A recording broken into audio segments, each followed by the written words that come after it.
tanda kedatangan Yeshua HaMasyiah atau penggenapan dari kesudahan itu dengan diberitakannya Injil sampai ke ujung bumi. Nah, permasalahannya banyak orang yang mentafsirkan ya, pemberitaan Injil ini, Injil disampaikan sampai ke seluruh bumi, itu hanya sekedar konteks seperti kayak mendengarkan khotbah ataupun mendengarkan firman-firman, apalagi melalui internet sekarang, zaman YouTube, Facebook, Instagram, TikTok, dan lain sebagainya. Nah, Bapak Ibu, itu yang mungkin orang maksudkan, wah ini semua akan global sampai ke seluruh dunia. Tetapi malam hari ini saya rindu untuk membawa saudara melihat dari satu sisi yang berbeda mengenai bagaimana dan kapan Injil kerajaan ini akan sampai ke seluruh bumi. Yang berbahagia ialah mereka yang mendengarkan firman Allah dan yang memeliharanya. Matius pasal 24 ayat 3 sampai 14. Dan sementara dia duduk di atas bukit Zaitun, datanglah para murid kepadanya secara tersendiri, sambil berkata, katakanlah kepada kami, bila manakah hal-hal ini akan terjadi, dan apa tanda kedatanganmu dan akhir zaman itu. Dan seraya menanggapi, Yesus berkata kepada mereka, perhatikanlah, janganlah seorang pun menyesatkan kamu, sebab banyak orang akan datang atas namaku dengan mengatakan, akulah HaMasyiah, dan mereka akan menyesatkan banyak orang, dan kamu akan segera mendengar peperangan dan berita-berita perang. Perhatikanlah, janganlah ketakutan, karena seharusnya lah semua itu terjadi. Tetapi hal itu belumlah kesudahannya. Karena bangsa akan bangkit melawan bangsa, dan kerajaan melawan kerajaan. Dan akan terjadi kelaparan dan wabah penyakit, dan gempa bumi di berbagai tempat. Dan semua ini merupakan awal penderitaan. Lanjut. Kemudian mereka akan menyerahkan kamu. Jadi setelah peristiwa gempa bumi, bencana alam tadi, peperangan, kemudian mereka akan menyerahkan kamu ke dalam kesukaran. Dan mereka akan membunuh kamu, dan kamu akan dibenci oleh semua bangsa karena namaku. Saya mau Bapak Ibu garis bawahi di situ. Kamu akan dibenci oleh semua bangsa karena namaku. Dan pada waktu itu banyak orang akan tersandung, dan mereka akan mengkhianati seorang terhadap yang lain, dan akan membenci seorang terhadap yang lain. Dan banyak nabi palsu akan dimunculkan, dan mereka akan menyesatkan banyak orang. Dan karena berlipat gandanya kedurhakaan, maka kasih kebanyakan orang akan menjadi dingin. Dan siapa yang bertahan sampai kesudahannya, dia akan diselamatkan. Nah, dan ini yang terakhir yang akan saya bahas. Dan Injil kerajaan ini akan diberitakan ke seluruh dunia sebagai kesaksian. Perhatikan di situ Bapak Ibu. Injil kerajaan ini akan diberitakan ke seluruh dunia sebagai kesaksian. Jadi kata kuncinya di situ kesaksian. Kesaksian bagi semua bangsa. Ini bukan berbicara orang menerima atau hanya sekedar mendengar, tapi kesaksian bagi semua bangsa. Dan kemudian akan datang kesudahannya. Nah, kata-kata yang tadi saya suruh garis bawahi Bapak Ibu, ini penting sekali untuk kita bahas bersama ya. Nah, di bagian akhir Yesus bilang begini, dan Injil kerajaan ini akan diberitakan ke seluruh dunia.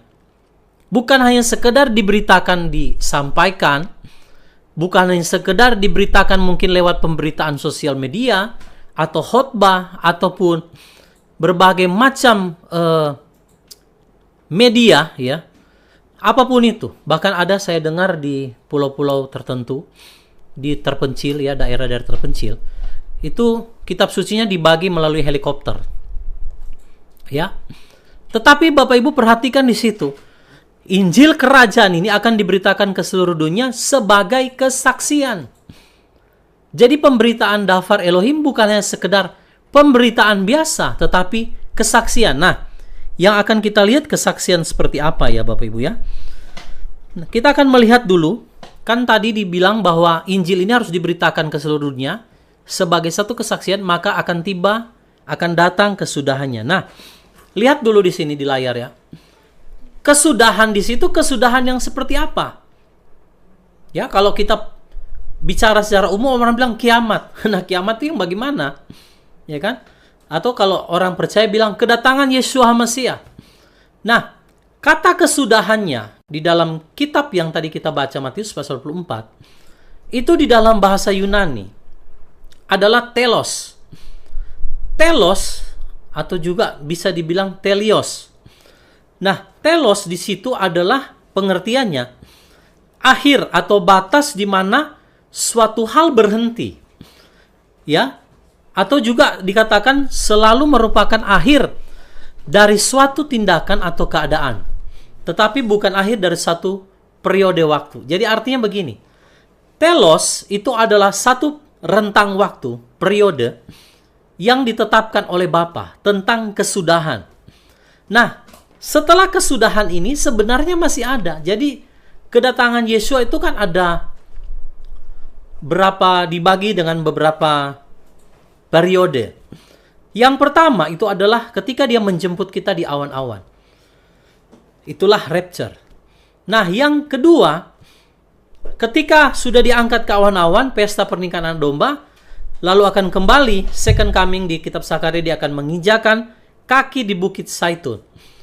Itulah periode di mana dikatakan second coming. Jadi ada satu perbedaan antara rapture dan second coming. Nah, yang saya maksudkan dengan kata kesudahan, yang di dalam bahasa aslinya adalah telos, itulah adalah satu periode yang di mana dikatakan itu adalah satu akhir dari sebuah keadaan. Nah, keadaan yang seperti bagaimana Bapak Ibu kita akan melihat.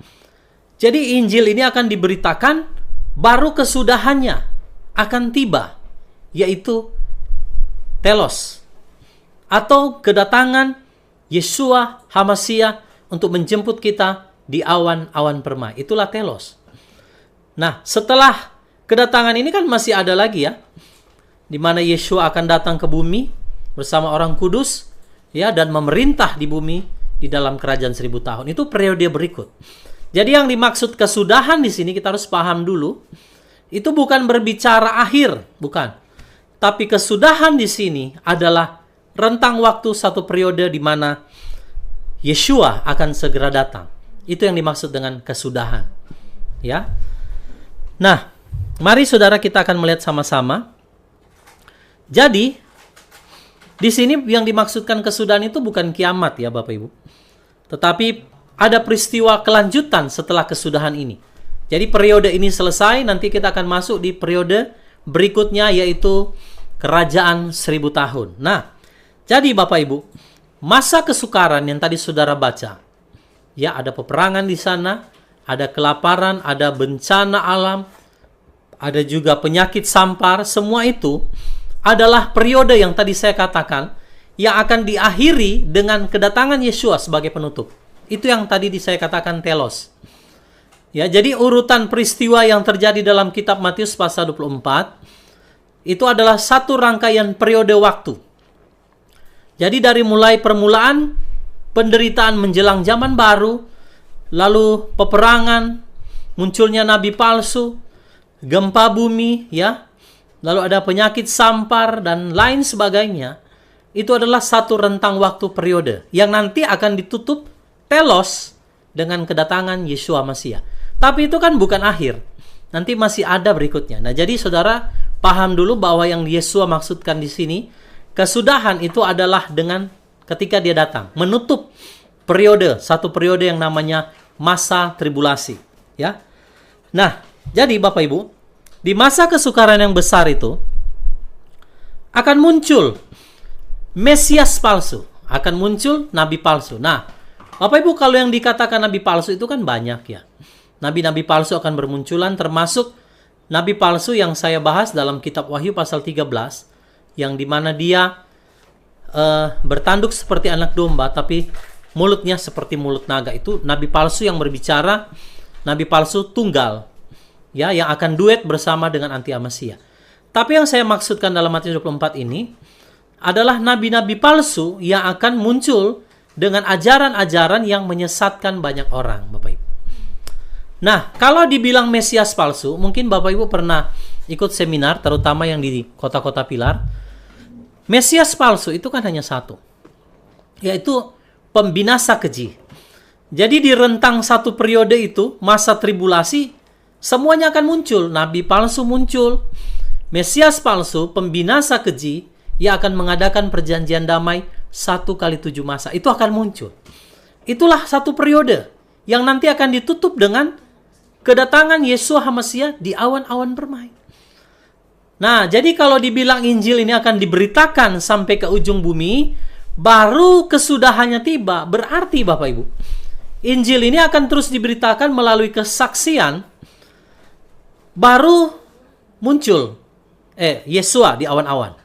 Begitu. Ditutup peristiwa itu dengan datangnya Yeshua HaMasyiah.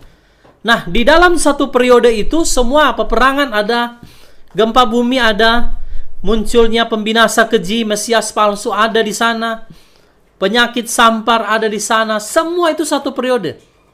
Itu satu yang tidak terpisahkan. Nanti dia akan ditutup dengan kesudahannya, telos tadi, dengan kedatangan Yeshua. Baru satu periode masa tribulasi itu selesai. Ya, saudara bisa paham ya. Nah, makanya dalam Matius 24 ayat 13, mari coba kita sama-sama lihat. Matius pasal 24 ayat 13. Saya bacakan buat saudara. Dan siapa yang bertahan sampai kesudahannya, dia akan diselamatkan. Nah, jadi kan klop saudara. Siapa yang bertahan sampai telos, sampai satu periode itu selesai. Sampai ketika Yeshua datang, dia akan diselamatkan. Jadi ini satu periode yang kompleks, yang penuh dengan begitu banyak peristiwa, Bapak Ibu. Mulai dari nabi palsu muncul, peperangan, kelaparan, bencana alam, penyakit sampar, munculnya Mesias. Kalau sudah bilang Mesias, itu artinya mengacu kepada satu pribadi. Mesias palsu itu adalah yang mengadakan perjanjian damai 1 kali 7 masa. Dialah anti HaMasyiah atau pembinasa keji yang ditulis dalam kitab suci. Nah, jadi ayat ini bilang begini. Dan siapa yang bertahan, perhatikan, sampai kesudahannya, ya, sampai ketika anak manusia datang, maka dia akan diselamatkan. Kenapa dikatakan diselamatkan? Karena di akhir periode itu, Yeshua akan datang, Bapak Ibu, di awan-awan permai dan menjemput kita. Itulah waktu penyelamatan kita, umat Elohim. Makanya dikatakan barang siapa bertahan sampai kesudahannya, maka dia akan diselamatkan. Amin, saudara? Amin. Ya. Jadi saudara sudah mengerti kesudahan yang dimaksud dalam ayat ini adalah kesudahan satu periode ya. Bukan kesudahan segala sesuatu. Bukan sampai kalau sudah bicara selesai 1000 tahun, selesai langit baru, ya langit baru, bumi baru, sudah masuk ke langit baru, bumi baru, Yerusalem baru, maka itu sudah kelar, sudah nggak ada lagi ujungnya. Tapi yang saya maksudkan kesudahan di sini adalah satu periode yang selesai dengan kedatangan Yeshua, ditutup dengan kedatangan Yeshua HaMasyiah. Nah, yang bertahan sampai akhir periode kesukaran tersebut akan diselamatkan. Ya, saya menyelidiki, Bapak Ibu lihat lagi kembali, coba Matius 24 ayat 13.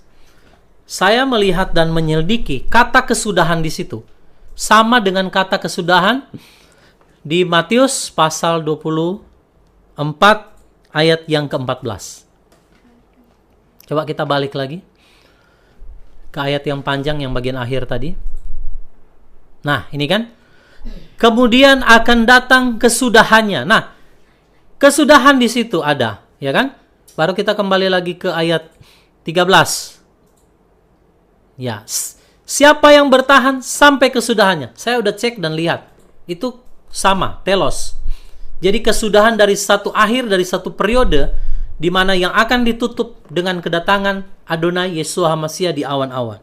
Berarti Bapak Ibu, orang-orang yang luput, yang bertahan sampai kesudahannya, sampai nanti di masa kesukaran, melewati masa kesukaran, mereka yang akan selamat. Karena Yeshua tadi bilang itu jelas, saudara.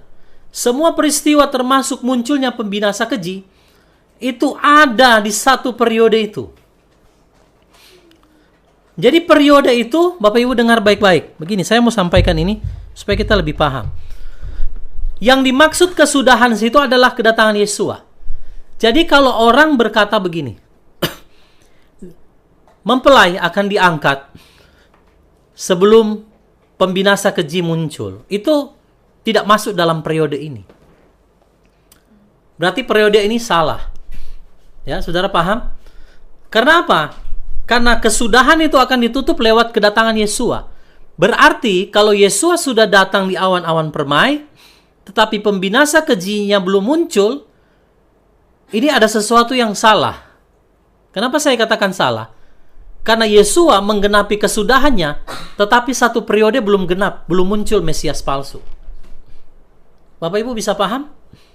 Sedangkan urut-urutan peristiwa munculnya Mesias palsu, pembinasa keji itu harus ditutup dengan kedatangan Yesua. Itulah yang dikatakan tadi kesudahannya. Jadi kalau Yesua datang sudah menutup satu periode, anti-Hamasianya belum muncul, nah berarti ayat ini salah. Ya, saudara bisa lebih paham? Ya, sedangkan Yesua sudah datang berarti kesudahannya sudah lengkap. Loh, kok anti-Hamasianya belum muncul? Padahal tadi kita baca sebelumnya, Mesias palsu, pembinasa keji. Nanti kita akan lanjut supaya saudara lebih mengerti. Kenapa saya katakan pembinasa keji anti-Hamasia harus ada dulu. Baru Yesua akan menutup dengan kedatangannya di awan-awan satu periode itu. Nah, kalau anti-Hamasianya belum datang, berarti periode itu belum berakhir, saudara.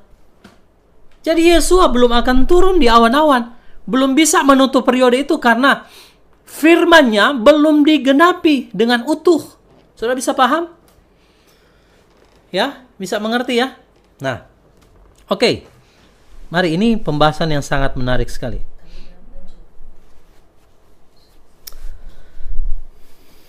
Jadi, inti yang Yesua ingin sampaikan ialah akhir dari periode masa kesukaran besar ialah dengan diberitakannya Injil sampai ke seluruh dunia. Nah, jadi Mesias palsu, pembinasa keji, harus ada di satu periode itu. Selesai satu periode itu, baru akan ditutup dengan kesudahannya lewat kedatangan anak manusia di awan-awan permai. Itulah yang tadi saya katakan telos. Saya bisa paham? Nah, jadi Bapak Ibu ada keganjalan di sini. Kalau seseorang menganut pemahaman bahwa Yesua itu akan datang lebih dahulu baru pembinasa keji muncul. Pembinasa keji itu sesuai Matius 24 yang tadi kita baca. Dia harus ada di periode itu, Bapak Ibu. Dia harus menggenapi periode itu baru akan ditutup dengan kedatangan Yesua HaMasiah di awan-awan. Ya, kalau Yesuanya datang dulu, pembinasa kejinya belum muncul, berarti periode itu belum selesai. Untuk apa Yesua datang kalau belum telos, belum genap, belum utuh, belum sempurna? Saudara bisa paham? Nah, untuk mengerti lebih dalam, mari Bapak Ibu lanjut ayatnya ke ayat 15. Matius 24 ayat 15. Nah, Matius 24 ayat 15, perhatikan. Oleh karena itu. Bapak Ibu garis bawahi di situ kalimat oleh karena itu. Saya bantu di situ ya. Dikasih highlight di situ biar saudara bisa tahu. Oleh karena itu. Jadi setelah Yesua berbicara tentang kemunculan Mesias palsu, kemunculan daripada nabi palsu, datangnya hari peperangan, bencana alam, gempa bumi dan lain sebagainya. Lalu dibilang setelah itu Injil diberitakan ke seluruh dunia, maka genaplah kesudahannya. Nah, lalu dia lanjut ayat 15 begini. Oleh karena itu. Nah, kalimat ini adalah kalimat untuk menjelaskan. Ya. Bapak Ibu, saya mau saudara lihat kalimat per kalimat karena ini sangat penting. Jadi kalimat oleh karena itu adalah kalimat penjelasan sebab akibat. Kalimat sebab akibat. Jadi oleh karena itu, bila mana kamu melihat pembinasa keji yang dibicarakan oleh Nabi Daniel tengah berdiri di tempat yang kudus, siapa yang membaca, biarlah dia memahaminya. Nah, kalimat oleh karena itu adalah kalimat sebab akibat.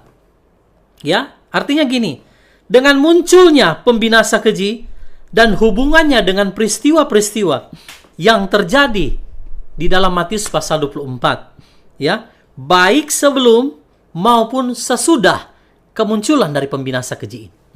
Nah, itulah satu periode, Bapak Ibu. Makanya Yesua di ayat 15 dia bilang, oleh karena itu, dia jelaskan kembali tentang si pembinasa keji ini yang akan berdiri di bait suci. Ya, dia harus muncul. Mengapa? Karena Bapak Ibu, satu periode itu harus selesai.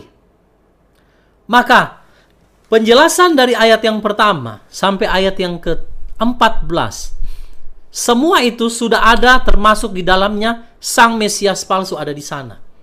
Sudah bisa paham? Makanya di ayat 15 Yesus bilang, oleh karena itu, bila mana kamu melihat, berarti kan kita ada di periode itu. Artinya kita ada di periode Matius 24 ayat 1 sampai 14 tadi itu. Jadi bila mana kamu melihat di periode itu, maksudnya gitu. Pembinasa keji yang dibicarakan oleh Nabi Daniel tengah berdiri di tempat kudus. Itu Mesias palsu kan? Yang mau mengadakan perdamaian. Sekarang kan bangsa Israel dengan Hamas sedang mengadakan perjanjian damai tahap 1. Maka saya yakin dan percaya ada tahap-tahap 2 dan seterusnya. Termasuk di dalamnya harus berdiri bait suci. Supaya pembinasa keji yang Yesus katakan harus muncul. Maka genaplah satu periode untuk ditutup nanti dengan telos, kedatangan Yeshua HaMashiach di awan-awan permai. Amin, saudara? Jelas nggak? Jadi ayat 15 tadi itu menjelaskan bahwa di ayat sebelumnya, oleh karena itu, bila mana kamu lihat. Jadi dia menjelaskan nanti ketika kamu ada di periode itu, kamu akan melihat pembinasa keji itu. Makanya di situ dibilang, siapa yang membaca, biarlah dia memahaminya. Karena Yesus sedang menjelaskan munculnya pembinasa keji ini di periode itu. Maka Injil harus diberitakan. Kesaksian, ya, menjadi kesaksian bagi segala bangsa, baru kesudahannya tiba. Baru Yesus akan datang. Nah, jadi kita akan melihat, benarkah pembinasa keji itu ada dalam periode tentang tribulasi itu sebelum Yesus datang menjemput kita di awan-awan. Mari kita lanjut. Matius 24 ayat 9. Nah, saudara lihat, kalau kita baca ayat yang 8, coba saya mau saudara kita balik dulu ya. Jangan dulu baca ayat 9 yang dipanjang tadi ya. Nah, ayat 8 sebelum ya,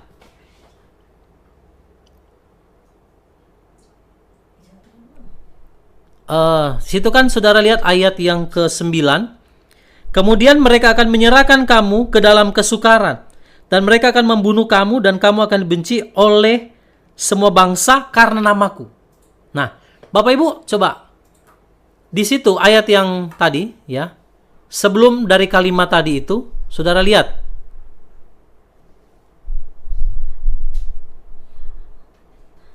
Ya.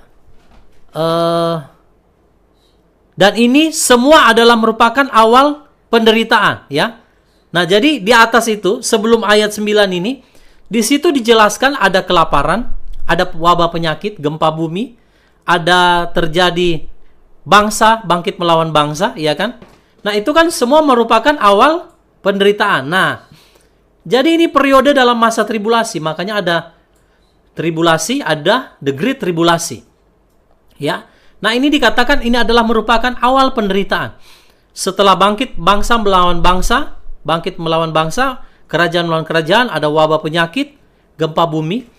Nah, ini di satu periode yang pertama, di masa tribulasi atau masa kesukaran. Lalu, saudara lanjut di ayat 9. Matius 24 ayat 9. Nah, kemudian mereka akan menyerahkan kamu ke dalam kesukaran. Nah, dan mereka akan membunuh kamu, dan kamu akan dibenci oleh semua bangsa karena namaku. Garis bawah di situ, kamu akan dibenci oleh semua bangsa karena namaku. Tadi saya bilang apa Bapak Ibu? Injil akan diberitakan sampai ke seluruh bumi. Sebagai apa? Kesaksian. Jadi ini bukan hanya sekedar pemberitaan, menyampaikan ataupun didengar, bukan. Tetapi ini adalah sebuah kesaksian. Jadi, Matius 24 ayat 9 ini dikatakan kemudian mereka akan menyerahkan kamu ke dalam kesukaran dan mereka akan membunuh kamu dan kamu akan dibenci oleh semua bangsa karena namaku. Mengapa dibenci Bapak Ibu? Mengapa kita dibenci oleh karena nama Yeshua? Karena di masa itulah Bapak Ibu, di dalam periode itulah orang percaya, perhatikan baik-baik, akan mempertahankan iman mereka melewati kesukaran, ya, di mana mereka akan dianiaya dan mengalami penderitaan oleh karena nama Yeshua HaMasiah. Saya lebih spesifik lagi. Di masa itu Bapak Ibu, orang-orang yang tidak mengikuti sistem dunia, yang tidak menerima bilangan 666, tanda di dahi dan di lengan, itu akan dibenci. Ya, maka di situ dikatakan kemudian mereka akan menyerahkan kamu ke dalam kesukaran. Nah, kenapa ada pembunuhan Bapak Ibu? Karena di sana orang-orang kudus tidak mau menerima sistem itu. Orang-orang kudus tidak mau menyembah binatang itu. Oleh karena apa? Oleh karena ada iman kepada Yeshua HaMasiah.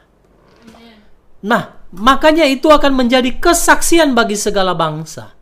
Bapak Ibu perhatikan. Kalau sekarang apakah seluruh dunia sudah mendengarkan firman? Mungkin mereka dengar, tapi belum jadi kesaksian. Mengapa?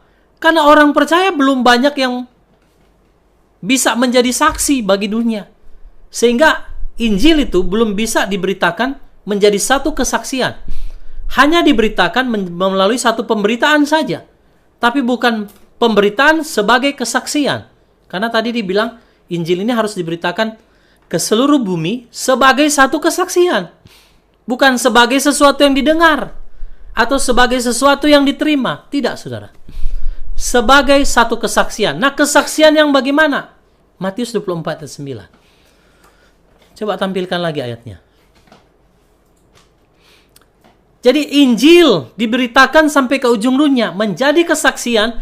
Kesaksian yang bagaimana? Kesaksian ketika kita di dalam kesukaran, di dalam aniaya dan penderitaan, oleh karena menolak sistem dunia, kamu akan dibunuh, dianiaya oleh segala bangsa, oleh karena nama Yeshua HaMasiah. Itulah yang dikatakan Injil akan diberitakan.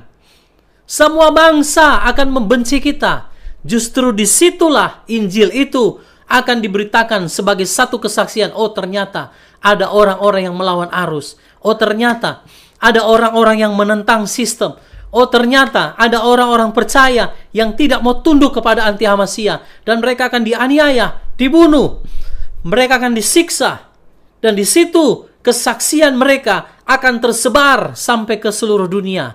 Bahwa ada orang-orang yang mempertahankan imannya sampai kesudahan. Saudara paham? Jadi yang dimaksud dengan Injil ini disebarkan sampai ke seluruh bumi, bukan hanya sekedar mendengar dan menerima, tetapi menjadi satu kesaksian di mana kita akan dibenci oleh segala bangsa oleh karena nama Yeshua HaMasiah. Sekarang apakah segala bangsa membenci kita, Bapak Ibu? Belum. Maka saya yakin kesudahannya belum. Kenapa? Ya karena kita akan dibenci oleh segala bangsa kalau pembinasa keji itu muncul, Bapak Ibu. Bisa paham ya? Begitu pembinasa keji ini muncul dalam periode itu, sebelum Yesua tutup, maka Injil ini akan diberitakan ke segala bangsa dengan cara bagaimana? Kesaksian orang percaya yang dianiaya, yang dibunuh, martir, itu akan terdengar sampai ke seluruh bumi.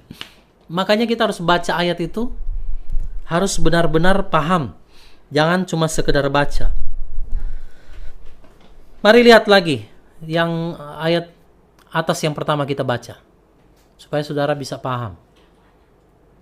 Yang ayat yang panjang tadi ya, yang bagian pertama aja kita lihat. Oke, di bagian akhir yang sudah di garis bawah ya. Sebelah lagi. Ya, ini ya. Nah, dan Injil kerajaan ini, coba di highlight dulu, akan diberitakan ke seluruh dunia sebagai kesaksian. Nah, sebagai kesaksian bagi segala bangsa. Bukan Injil ini diberitakan dan didengar oleh segala bangsa. Tidak, Bapak Ibu. Tetapi penyebaran Injil sampai ke segala bangsa itu melalui kesaksian orang percaya yang dianiaya, yang dibunuh, yang didera, yang menderita oleh karena nama Yeshua HaMasiah. Anda paham? Itulah baru kesudahannya. Baru Yeshua akan datang. Nah, sekarang kita akan cek apakah benar demikian, ya?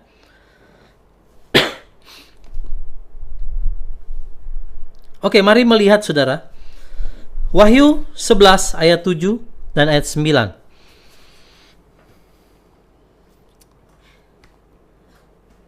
Wahyu 11 ayat 7 dan 9. Ini berbicara apa Bapak Ibu? Dua saksi Elohim, ya. Dua saksi Elohim kan? Nah, dua saksi Elohim ini kan muncul pada waktu kapan, saudara? Anti-Masiah sudah ada, benar nggak? Ya. Karena di akhir kan saudara bisa baca dua saksi ini dibunuh kan? Dibunuh oleh Anti-Masiah. Nah, perhatikan ayat 7 dan 9. Dan ketika mereka menggenapi kesaksian mereka. Ini Injil. Amin, Bapak Ibu, paham? Kan tadi dibilang Injil ini akan diberitakan ke seluruh dunia sebagai kesaksian. Nah, saya sampaikan di ibadah Sabat yang lalu bahwa pemberitaan Injil itu dilakukan oleh dua saksi. Nah, ketika mereka menggenapi kesaksian mereka, berarti Injil sudah disebarkan belum? Lewat penderitaan mereka, lewat mereka dianiaya, Injil ini sampai nggak ke seluruh dunia? Sampai. Ya. Binatang buas yang muncul dari Abisos akan melakukan peperangan dengan mereka, dan dia akan menaklukkan mereka serta membunuh mereka dan dari kaum. Nah, perhatikan. Dan dari kaum dan suku dan bahasa dan bangsa, mereka akan melihat mayatnya. Mungkin lewat TV, mungkin lewat media sosial. Itulah Injil yang diberitakan menjadi kesaksian bagi kita semua. Ada amin, Bapak Ibu? Amin. Lihat dua saksi. Mereka menggenapi kesaksiannya, arti mereka menyelesaikan tugas mereka untuk memberitakan Injil bukan lewat perkataan. Akan melihat dan menyaksikan, berarti mereka mendengar iman dari kedua saksi ini. Amin. Nah, dan situ dikatakan mereka akan melihat mayatnya selama 3,5 hari. Dan mereka tidak mengizinkan mayatnya itu diletakkan di dalam kubur. Berarti segala bangsa melihat nggak, saudara? Ya. Melihat. Itulah powerfulnya Injil kerajaan. Injil kerajaan bukan hanya sekedar penginjilan. Injil kerajaan bukan hanya sekedar pemberitahuan. Injil kerajaan bukan sekedar hanya menerima. Orang menerima apa yang saudara sampaikan.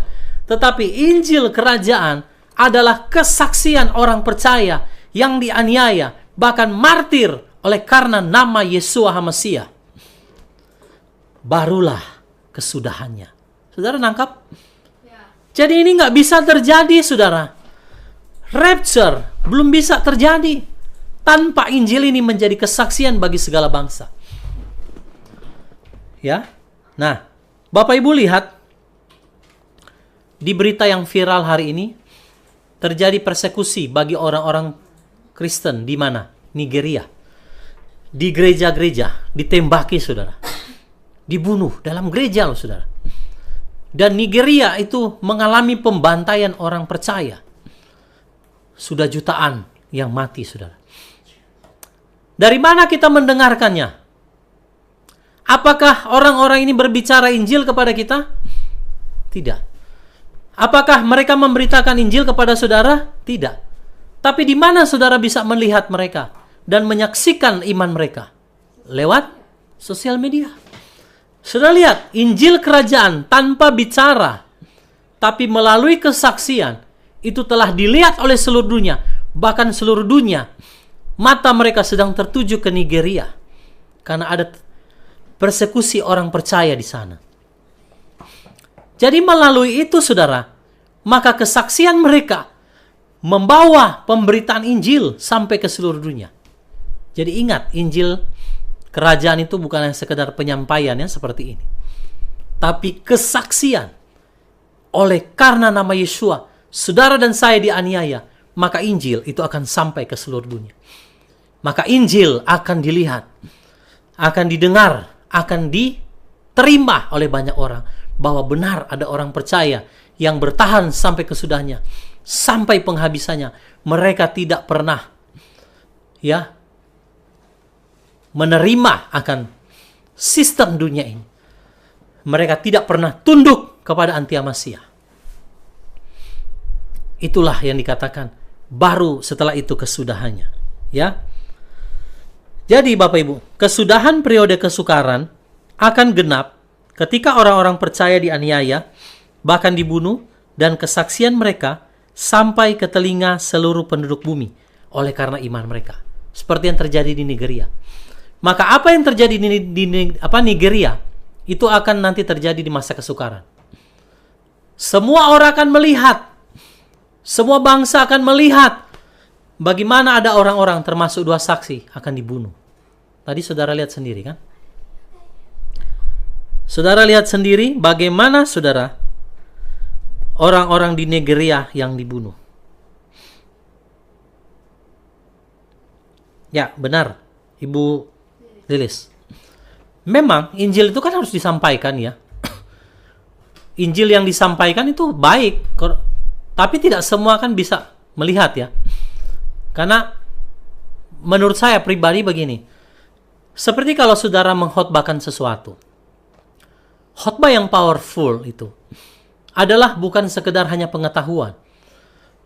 Khotbah yang powerful itu adalah ketika saudara mengalami hal itu. Jadi contoh kalau saya mau cerita, saya mengalami pertolongan dari Bapak Yahweh. Nah, saya cerita kebaikan Bapak Yahweh. Terus saudara tanya, dari mana Pak Yuda tahu Bapak Yahweh itu baik? Ya karena saya mengalaminya. Ya kan? Maka firman itu kan ada 2, logos. Logos itu yang tertulis, yang saudara baca itu logos namanya. Tapi ada yang namanya rema. Rema itu ketika firman yang tadi kita baca tentang bersyukurlah kepada Yahweh, bahwasanya untuk selama-lama kasih setianya. Ketika Bapak Ibu mengalami kebaikan Bapak Yahweh, maka firman yang tadi kita baca itu hanya sekedar logos, tulisan saja, itu menjadi daging, rema. Kenapa? Karena saudara mengalami kebaikan yang ditulis dalam firman itu. Nah, sama Injil kerajaan juga begitu Bapak Ibu. Injil ini akan diberitakan ke seluruh dunia. Menjadi kesaksian. Barulah kesudahannya. Ya, jadi Bapak Ibu lihat contoh peristiwa di Nigeria. Segala mata di seluruh dunia memandang ke sana. Kira-kira begitulah nanti di saat penganiayaan orang kudus. Maka di dalam kisah 2 saksi yang tadi kita baca, segala suku, kaum, bangsa, dan bahasa melihat, menyaksikan kedua saksi itu mati. Ketika mereka menyelesaikan kesaksian, berarti mereka menyelesaikan pemberitaan Injil melalui kesaksian mereka, di mana mereka pada akhirnya dibunuh. Ya, oke, kita akan melihat lebih lanjut supaya saudara lebih memahami dan mengerti ya.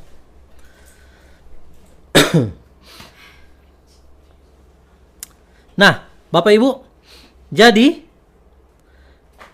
kesudahan periode kesukaran akan genap ketika orang-orang percaya dianiaya bahkan dibunuh. Dan kesaksian mereka sampai ke telinga seluruh penduduk bumi oleh karena iman mereka.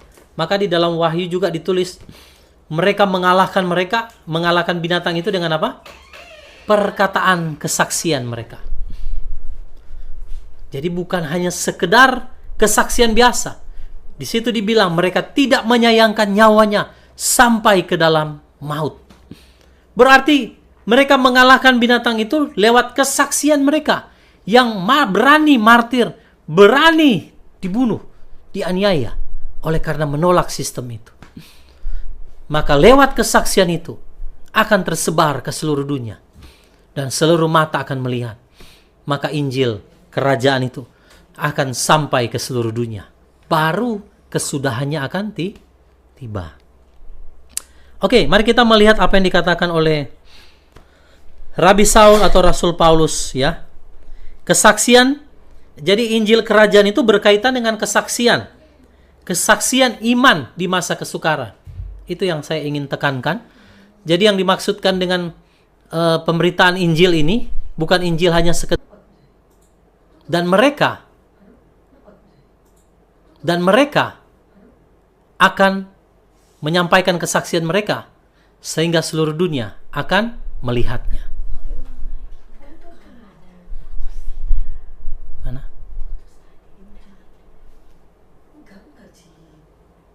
Sebentar ya Bapak Ibu. Apakah jaringannya lancar Bapak Ibu? Sempat terputus tadi ya. Yang mana yang putus? Ya. Oke. Nah, jadi yang tadi Pak Simon katakan di kolom itu ya. Komentar. Injil itu akan menjadi kesaksian ya melalui kejadian apa yang terjadi di Nigeria. Maka itu akan terjadi juga di masa kesukaran itu, bagaimana nanti ketika orang percaya dianiaya, dibunuh. Nah, itu akan menjadi kesaksian. Maka pemberitaan Injil itu akan sampai ke seluruh bumi melalui kesaksian kita orang percaya yang dianiaya, dibunuh oleh karena nama Yeshua HaMashiach. Oke. Ya, ini mohon maaf tadi ada sempat terhenti karena koneksi ya. Oke, sekarang kita akan melihat 2 Tesalonika 1 ayat 4 sampai ayat yang kelima.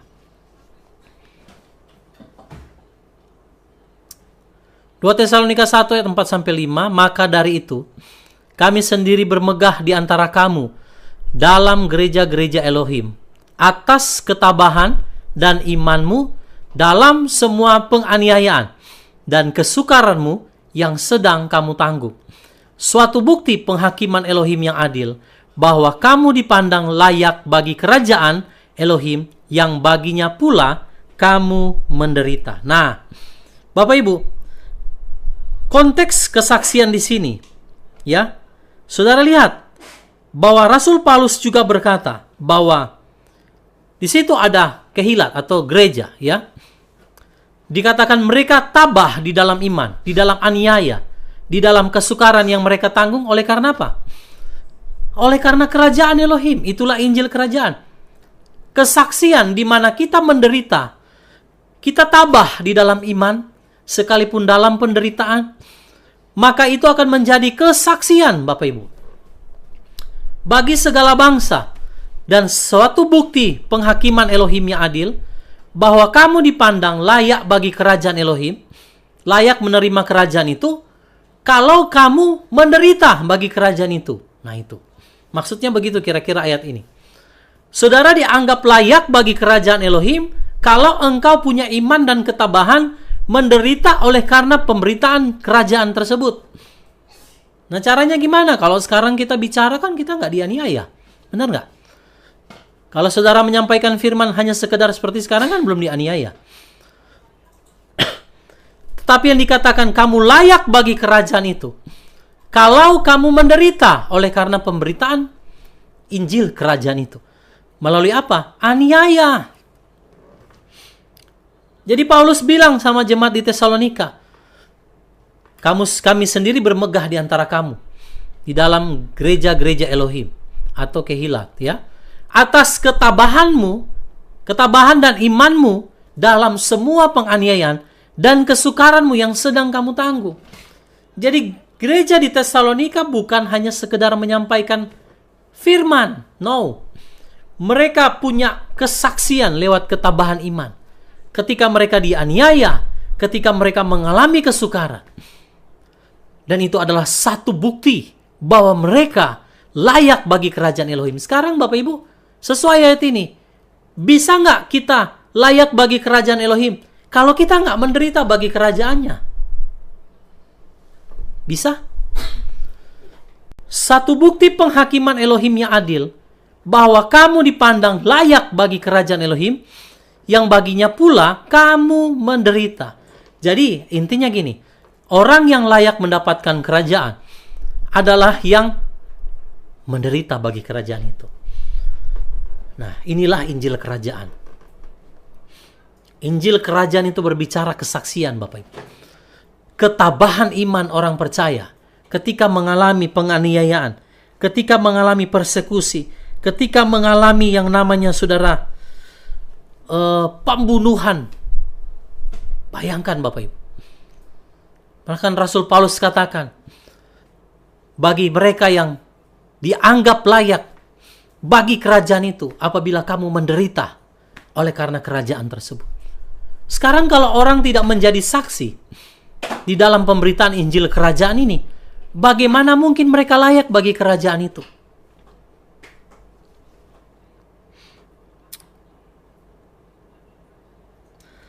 Ya, ada juga mungkin mau disampaikan di media sosial untuk menakut-nakuti kan?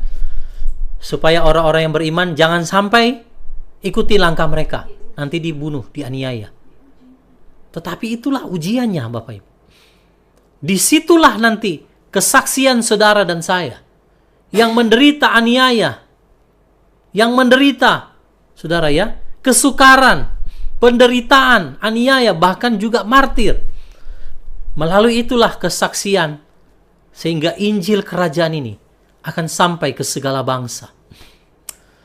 Tadi saya sudah kasih contoh, 2 saksi juga menggenapi kesaksian mereka. Dan mereka pada akhirnya dibunuh. Ketika mereka menyampaikan kesaksian mereka, mereka dianiaya, dibunuh, dan segala bangsa melihat mereka. Ya kan? Tadi sudah ada ayatnya. Nah, mari kita akan lanjut Bapak Ibu. Rasul Paulus berkata bahwa kita dipandang layak bagi kerajaannya apabila kita menderita bagi Injil kerajaannya tersebut. Nah, inilah yang dikatakan suatu akhir periode kesukaran sebelum memasuki periode berikutnya. Nah, ini yang tadi saya bilang, akhir periode itu akan ditutup dengan kedatangan Yesua. Lalu ada periode berikutnya, yaitu di mana penghakiman Elohim. Mari kita lihat 2 Tesalonika 1 ayat 6 sampai ayat 8. Tadi kan kita hanya baca di ayat 4 sampai ayat 5. Sekarang ayat 6 sampai ayat 8. Ya. Jika mungkin untuk membalaskan kesukaran kepada mereka yang menindas kamu, itu adil di hadapan Elohim. Dan bagi kamu yang tertindas, ada kelegaan bersama kami, yaitu dalam penyingkapan Adonai Yesua dari surga bersama para malaikatnya yang dahsyat dengan kobaran api. Ini rapture ya. Untuk menimpakan pembalasan kepada mereka yang tidak mengenal Elohim dan kepada mereka yang tidak menaati Injil Elohim kita, Yesua HaMasiah. Nah, jadi saudara, kalau kita lihat ayat ini, pada hari itulah kesaksian orang percaya akan menjadi telos, genap. Ya, kapan itu? Ketika penyingkapan Adonai Yesua HaMasiah yang turun bersama dengan para malaikatnya. Ya, untuk membalas kepada mereka yang tidak mengenal Elohim, mereka yang tidak menaati Injil, mereka yang menerima binatang, tanda binatang 666. Jadi ini akan masuk di periode berikut. Yang kalau tadi kita baca Matius 24, akhir kesudahannya itu cuma sampai di kedatangan Yesua. Nanti setelah kedatangan Yesua baru ada periode berikut, yaitu yang namanya penghakiman. Yang tadi kita baca ayatnya 2 Tesalonika 1 ayat 6 sampai ayat yang ke-8. Nah, pada hari itulah kesaksian orang percaya menjadi genap. Ya, ketika Bapak Ibu akan diangkat ke awan-awan dan segala mata akan melihat kita. Inilah orang-orang yang mentaati perintah Elohim. Mereka lah yang dianiaya, mereka lah yang mengalami kesukaran, tetapi mereka tidak pernah menyangkal imannya dan mereka tetap tabah dan semua mata akan melihat. Kan ada ayatnya. Semua mata akan melihat ketika kita akan diangkat.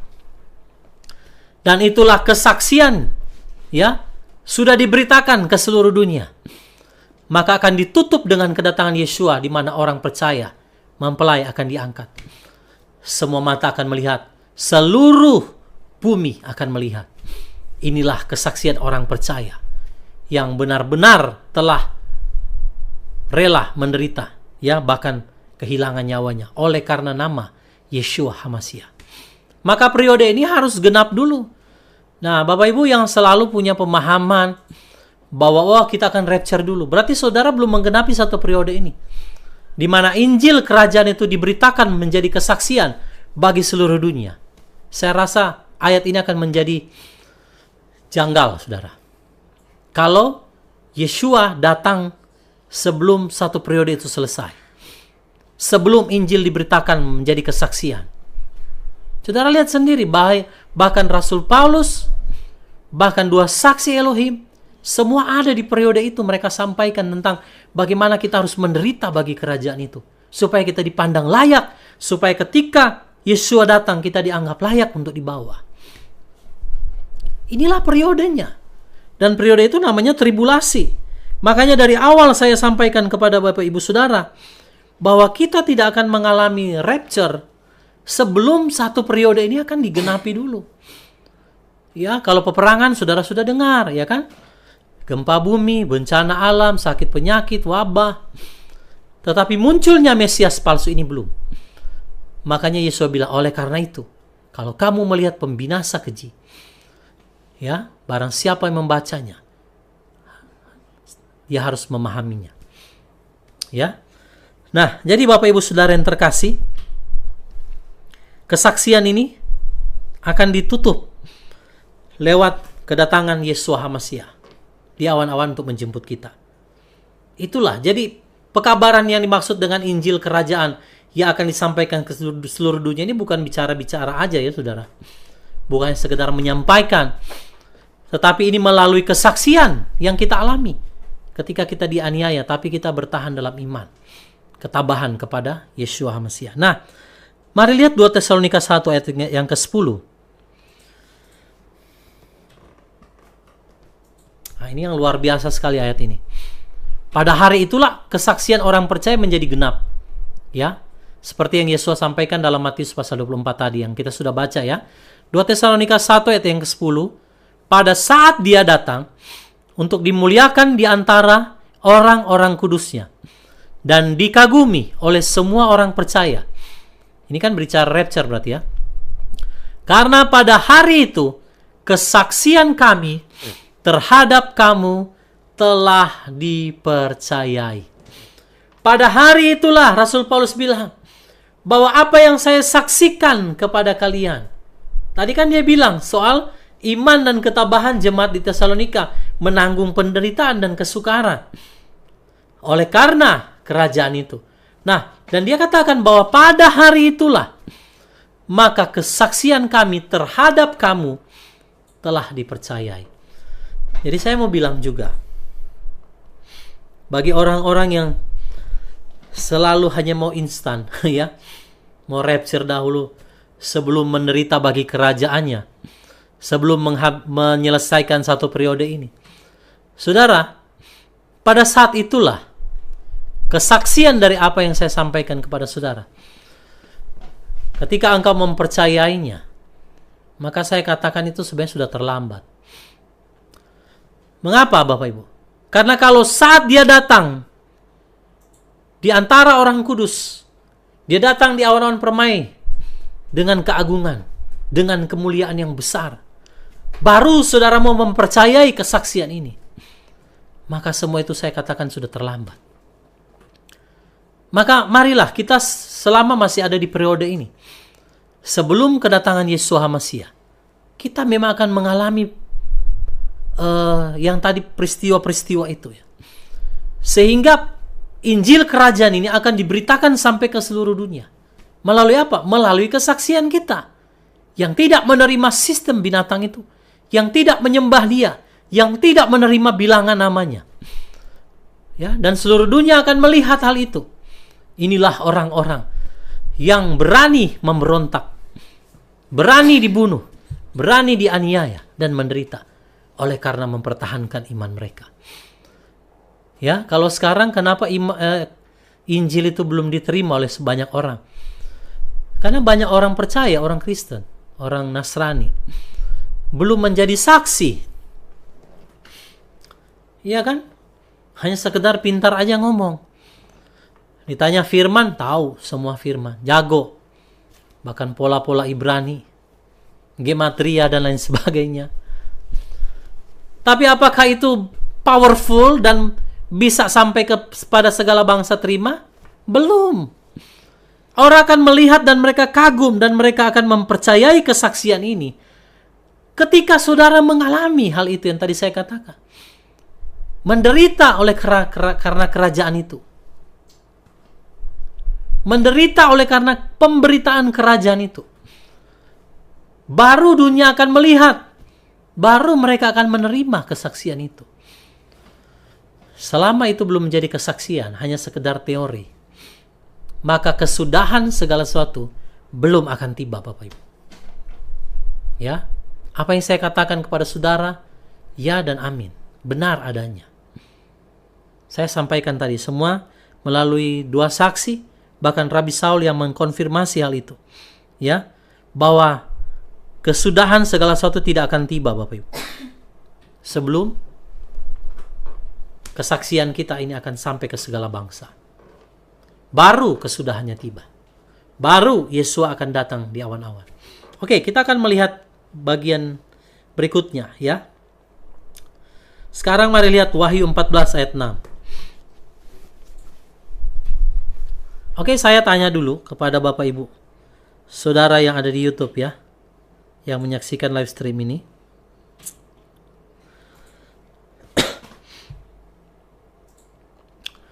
Saya tanya dulu Bapak Ibu. Anti-Hamasia itu muncul memberikan tanda di Wahyu berapa? Kalau sesuai dengan yang kita baca, yang kita pelajari di mana? Wahyu berapa Bapak Ibu? Ya? Ada yang ingat? Tanda binatang Wahyu berapa? Wahyu 13 ya.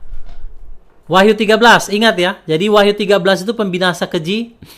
Saudara, bahkan pembinasa keji itu bukan hanya di Wahyu 13. Di Wahyu 11 sudah ada, karena dia membunuh dua saksi, ya kan? Tapi yang lebih spesifik itu berbicara tentang pembinasa keji itu ada di Wahyu 13. Sekarang, waktu kejadian Wahyu 13, apakah Injil sudah diberitakan ke seluruh dunia? Menjadi kesaksian? Ada yang bisa jawab nggak? Di YouTube. Saya ulangi ya pertanyaannya, nanti Bapak Ibu tulis di kolom komentar.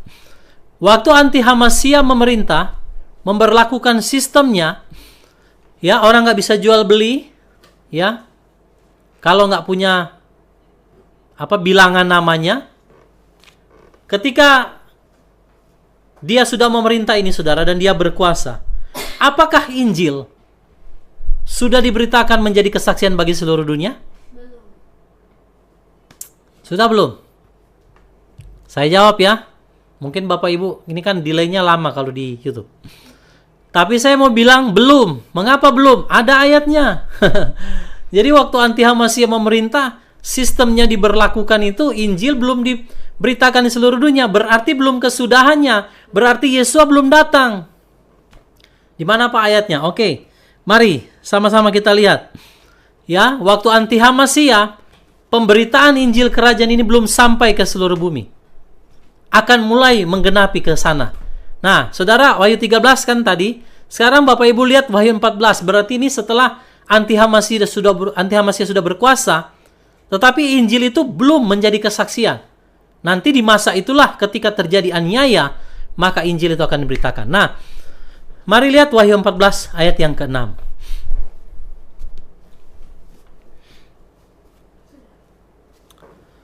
Wahyu 14 ayat 6. Dan aku melihat malaikat yang lain yang terbang di tengah langit, yang mempunyai Injil kekal, untuk menginjili mereka yang tinggal di bumi, dan setiap bangsa, dan suku, dan bahasa, dan kaum. Hal ini terjadi sebelum atau sesudah anti-Hamasia berkuasa?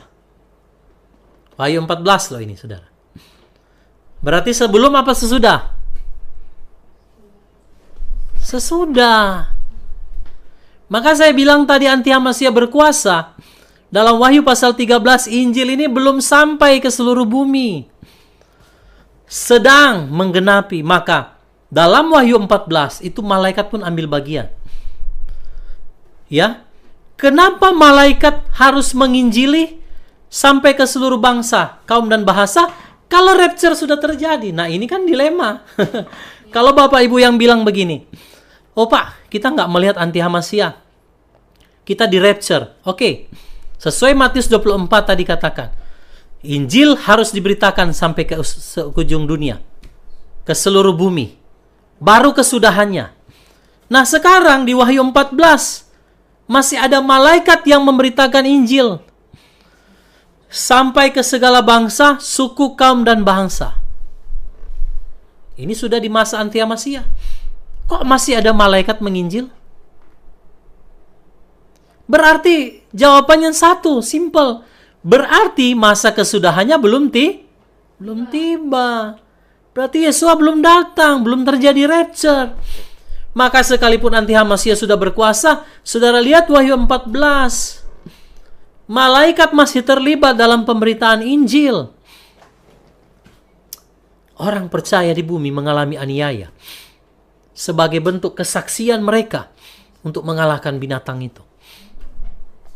Sehingga Injil ini akan sampai ke seluruh dunia. Baru tibalah kesudahannya. Loh, kalau kita sudah diangkat sebelum masa anti-Hamasiyah, Wahyu pasal 13, untuk apa Wahyu 14 malaikat masih beritakan Injil? Ya karena untuk menggenapi Matius 24. Injil ini harus disampaikan ke seluruh kaum, bangsa, suku, 1 dan Samuel bahasa. pasal 10. Lalu Samuel mengambil buli-buli berisi minyak, dituangnyalah ke atas kepala Saul, diciumnyalah dia sambil berkata, "Bukankah Tuhan telah mengurapi engkau menjadi raja atas umatnya Israel? Engkau akan memegang tampuk pemerintahan atas umat Tuhan, dan engkau akan menyelamatkannya dari tangan musuh-musuh di sekitarnya. Inilah tandanya bagimu bahwa Tuhan telah mengurapi engkau menjadi raja atas miliknya sendiri. Apabila engkau pada hari ini pergi meninggalkan aku, maka engkau akan bertemu dengan 2 orang laki-laki di dekat kubur Rahel, di daerah Benyamin, di Selsah. Mereka akan berkata kepadamu, keledai-keledai yang engkau cari itu telah diketemukan, dan ayahmu tidak memikirkan keledai-keledai itu lagi, tetapi ia khawatir mengenai kamu. Katanya, apakah yang akan kuperbuat untuk anakku itu? Dari sana engkau akan berjalan terus lagi, dan sampai ke pohon Tarbantin Tabor.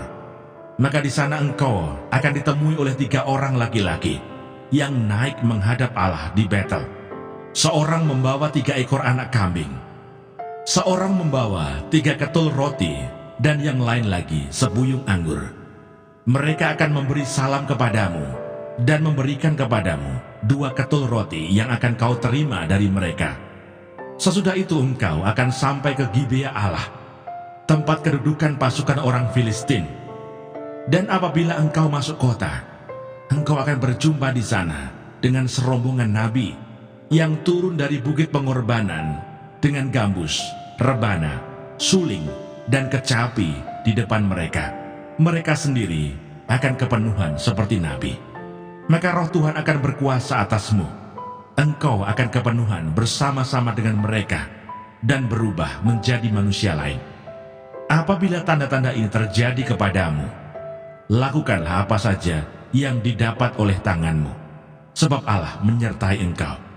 Engkau harus pergi ke Gilgal mendahului aku, dan camkanlah, aku akan datang kepadamu untuk mempersembahkan korban bakaran dan korban keselamatan.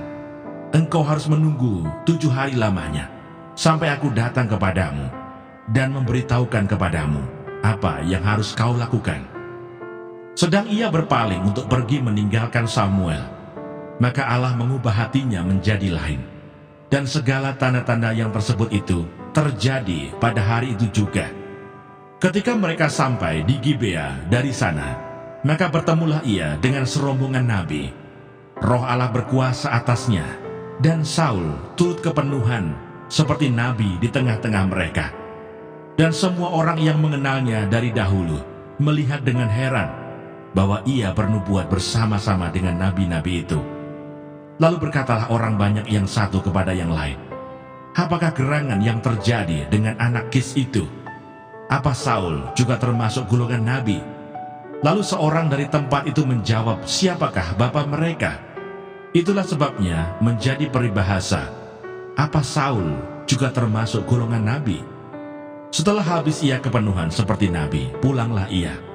Dan paman Saul berkata kepadanya dan bujangnya, dari mana kamu?